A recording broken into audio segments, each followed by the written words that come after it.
Jackson never imagined he'd be here, pouring his heart out to strangers, desperate for clarity in the wreckage of what was once a happy, stable marriage. 10 years together, 8 of them married. He and Evelyn had been each other's firsts in every way that mattered. He had truly believed they were special. But that belief had been a lie, or at least only his own. It had started when Evelyn took a new job at a marketing firm in downtown Atlanta. She had always been introverted, slow to make friends, but Jackson encouraged her to put herself out there. And she did. Soon she was part of a tight-knit group of women, single, divorced, dating, but not married. At first, he was happy for her, relieved she had found companionship outside of their home. But then, the nights out began. Drinks after work, then clubbing, then weekend getaways. She came home later, and later, her excuses flimsy. He tried to bring it up, to express his growing unease, but he didn't want to seem controlling. He wanted to trust her. Then came the manager, Ryan. The first time she mentioned him, it was in passing, just a name dropped casually in conversation. Then it became more frequent. The way he handled problems, how funny he was, how charismatic. Jackson asked, just once, if there was something more to it. She laughed it off, but her eyes held a sadness he couldn't place. That was the first time she asked him if he regretted not having more experience with other women. "You're all I've ever needed," he had said without hesitation. She hadn't responded, not with words, anyway. A few weeks later, she floated the idea of an open marriage. He was stunned. This was not the Evelyn he knew.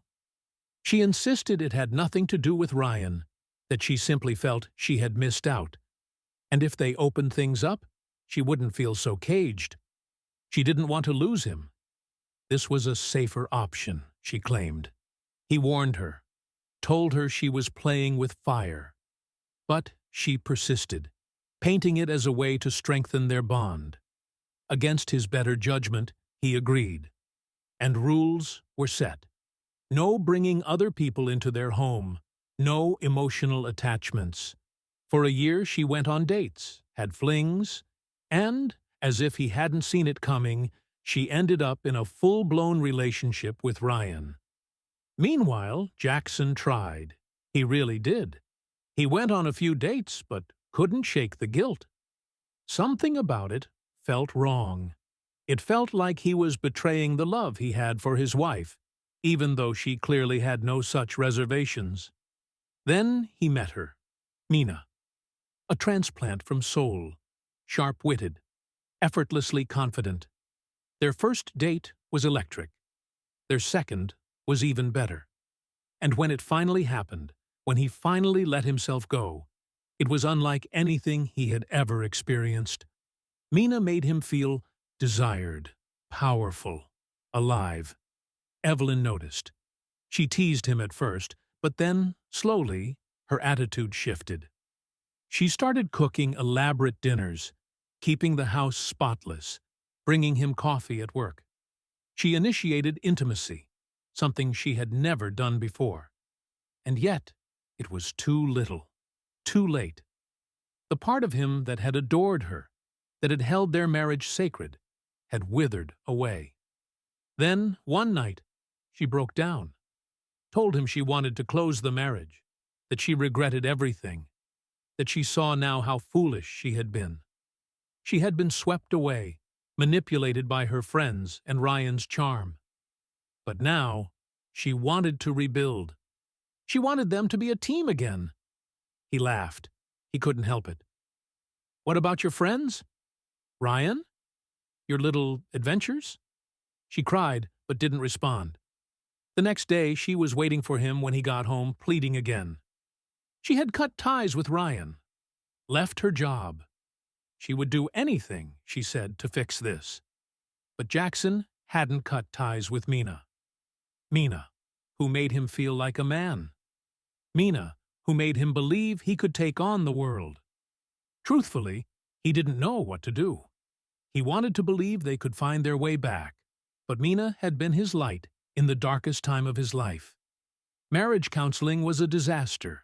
The therapist, a well-meaning older woman, seemed determined to frame this as a repairable misstep rather than a fatal betrayal.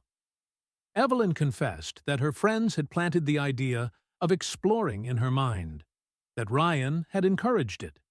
She swore she had never physically cheated before the marriage was opened, only that she and Ryan had touched themselves in front of each other, which, somehow, she thought wasn't real cheating. That admission alone nearly ended their session. He had suspected, but hearing it confirmed, he could hardly breathe. Evelyn sobbed, begging for forgiveness, but all he felt was emptiness. She claimed she had never stopped loving him, that Ryan had been a mistake, that she had been caught up in the thrill and hadn't understood the consequences until she saw him smiling at his phone, texting Mina, genuinely happy for the first time in years. That had been her wake-up call. He moved out the next day into an apartment owned by his brother. Evelyn spiraled. She tried calling, texting. One night, she showed up at his door, desperate, begging him to come home. "What does she give you that I can't?" she demanded. "What does she do for you that I don't?" He shook his head, voice cold. "If you don't know by now, then you never will." And that was it. The moment he knew there was no going back. Evelyn, now a shell of the woman she once was, would forever regret what she had done. She would live with the knowledge that she had burned down the life they had built for nothing more than an illusion. As for Jackson, he didn't know what the future held, but for the first time in a long time, he felt free.